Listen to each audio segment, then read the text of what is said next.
I think SKULLS are so cool. But there's just something about SKULLS and like caves. I don't know. I always thought they were cool as shit. Reapers, what is good? It's your boy Laser. He's back with another scary reaction video. He's on the scary content. So I continue to do that for you guys. Right now, top 5 scary churches where praying won't help you. Guys, there's so many cursed churches out there. When Dash Train, if you enjoy scary content, you're more scared of these features, please hit that button. You subscribe and tickle that notification bell icon. I also stream every night on Twitch. Go check out streams, fucking amazing. Let's dive straight in this video.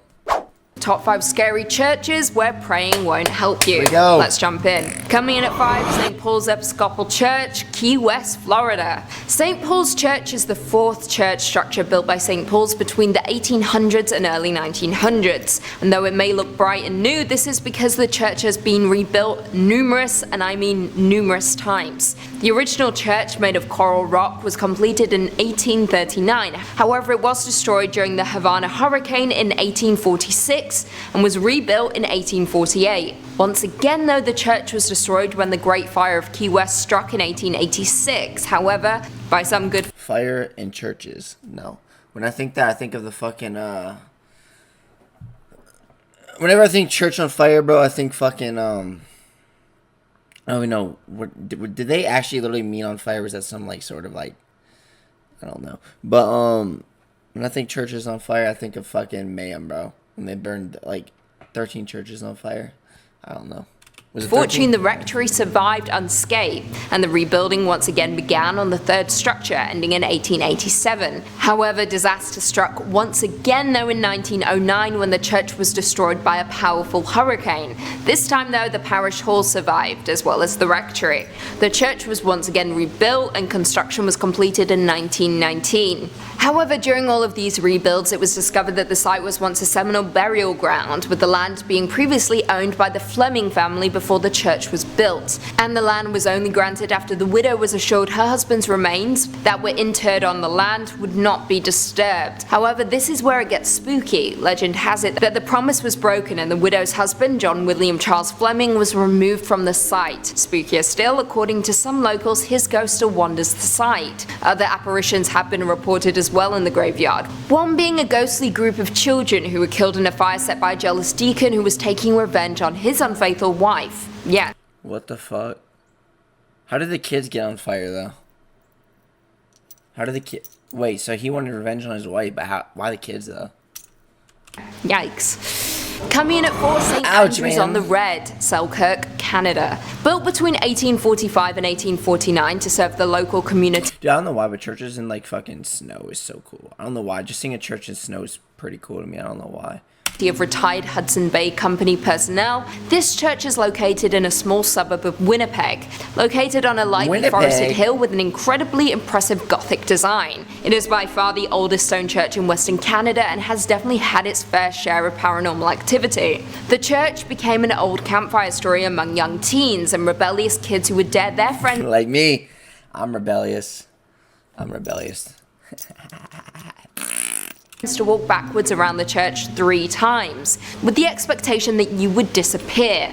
Now of course that never actually happened, but it was still a frightening tale to tell children so they didn't wander through the cemetery at night. Now what makes this church truly chilling is that victims of influenza, diphtheria, typhoid and tuberculosis from the early colonial era were interred here, and their restless spirits are said to still wander the grounds of the church. Specifically, some visitors have reported disembodied red eyes floating through the cemetery, organs playing spontaneously, as well as a mysterious woman cloaked in white who is known to rattle the gates of the church. Ghost girl.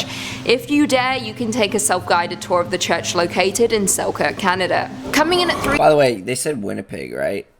What is there even to do? I mean, like, to all the Canadians out there, I know Winnipeg's like very small. What's there even to do in Winnipeg? I know you got like the fucking Jets, like they got like a hockey team, the Winnipeg Jets. They're actually pretty. They're not that bad. They made the playoffs last season, but they got destroyed by the Avalanche. I'm a huge hockey fan, by the way. If you're new to my channel, I'm a huge hockey fan. You know, I don't pay attention to it like I used to, but it's like I'm a huge hockey fan. St. St. Michan's Church, Dublin, Ireland. This is an Anglican church built on the site of an early Norse chapel from 1095, with the current structure dating back to 1686, undertaken by William Robinson. As it stands, this church is the only parish church on the north side of the River Liffey, surviving from a Viking foundation. Now, the exterior of the church is nothing to write home about, however the interior is what we're going to be discussing, specifically the vaults. The vaults of St. Michan's contain a large amount of mummified remains, with the walls of the vaults containing limestone, thus keeping the air dry and creating ideal conditions for preservation. Among the remains of the 400-year-old body of a nun, a 6.5-foot man believed to have been a crusader, a boy with a severed right hand and feet, and Henry and John Shear. Wait, what the fuck was that thing on like the other one? It was like a huge ass like lump. Ugh, getting tumors on the peepee now? Who took part in the 1798 rebellion. Unfortunately, a number of the crypts in the church's vaults were damaged by vandals in 1996 and once again in 2019. After the most recent event, the church has stated that several mummified remains were desecrated by vandals, including the remains of the nun and the crusader. Tours used to be open, however, after the recent incident, they have been temporarily shut down. Not only will you be dealing with I swear, bro, what is up with... I swear, there's a by the way, if you're new to my channel, I check out my music site, boy, on all platforms. I love SKULLS, man. I don't know why, but there's a reason why I have so many song covers with like fucking SKULLS on them, man. I think SKULLS are so cool, but there's just something about SKULLS and like caves. I don't know. I always thought they were cool as shit. Like, I think SKULLS are just so cool. Like, in the future, bro, if you're new to my channel, I said this already, I plan on having like a catacomb cave, and I want to just have like a bunch of like fucking... It's going to be, like, lit up, too. Like, it's going to... I don't know. Like, I just want, like, a black catacomb cave. And I want fucking, like... I don't know if I want the SKULLS lit up or not. I'm thinking about it. I don't know. Like, maybe, like, SKULLS that you could, like, turn on and off. Like, maybe put, like, a light in each one. And, like... I don't know. I'll figure it out. the enraged spirits of the like, and by the way, if you're new to my channel, you're probably, what the fuck do you mean catacomb cave? Like, literally a catacomb cave. Like, I deadass want to just build, like, a... Like, I already told it, I said this in my other videos, I just want to, like, this is the dream life, like, if I ever blow up in the future, this is what I'm going to do, like, I want to just have, like, a farm, like, I want to live in, like, a farm area, kind of like on my Jeepers Creepers, song cover, if you don't know what I'm talking about, go check it out on my music, it's in the description, but, I just want a fucking catacomb cave, and then I want, like, a farm, like, I want to live in, like, a farm area that's, like, rural. Like, maybe give me, like, a farm mansion. I don't know. Like, a mansion, like, a farm area. And, like, not, like, a big mansion, but just, like, a mansion.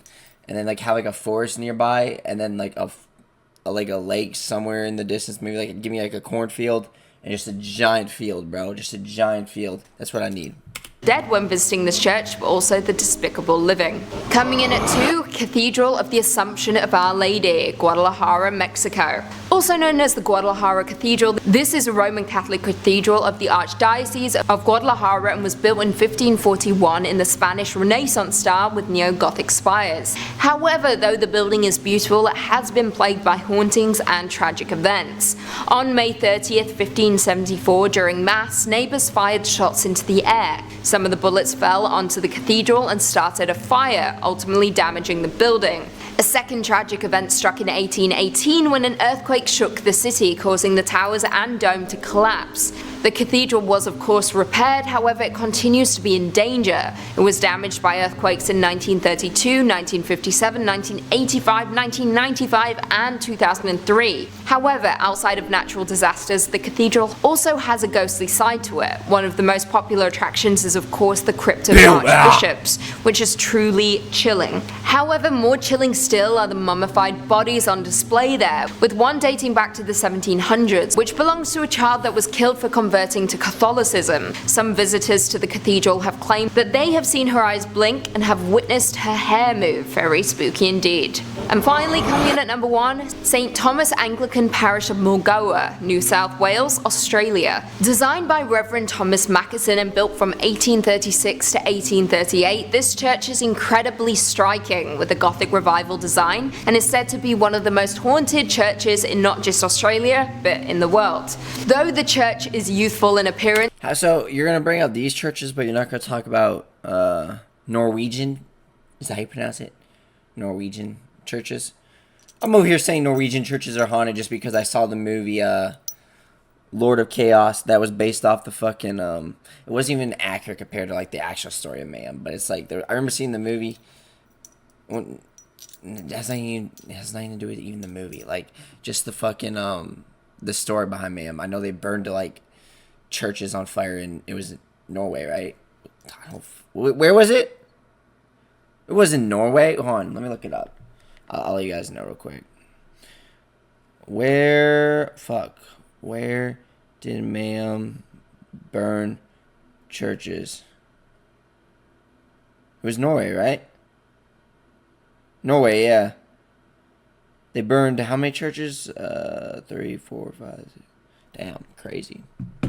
And located in a semi-rural area, it is hiding an incredibly dark and tragic history. Legend has it that 2 young boys died in a fire in the bell tower of the church after a prank went horribly wrong. Since that fateful day, any kind of light, even candles, anger the spirits of the boys' restless spirits. According to a Facebook group, Haunted Places of Sydney, they say, I quote, "There's an urban legend that claims that if you drive laps around the church at night, the headlights of your car will switch off, and if you continue, the car will stall." However, it isn't just the church's legend that's creepy. The surrounding cemetery is also filled with monuments that date back almost 200 years ago. Adding to the creepy factor. As of right now, the church is owned by Anglican Church Property Trust and was added to the New South Wales State Heritage Register on April 2nd, 1999. Well, there we have it. Do you guys agree about that? Well, guys, that's it for the video. Hope you enjoyed it. Which one of those churches was the most scary to you? If you enjoy scary content, use the more scary views like the feature. You have to do. I'll see you next one. Peace.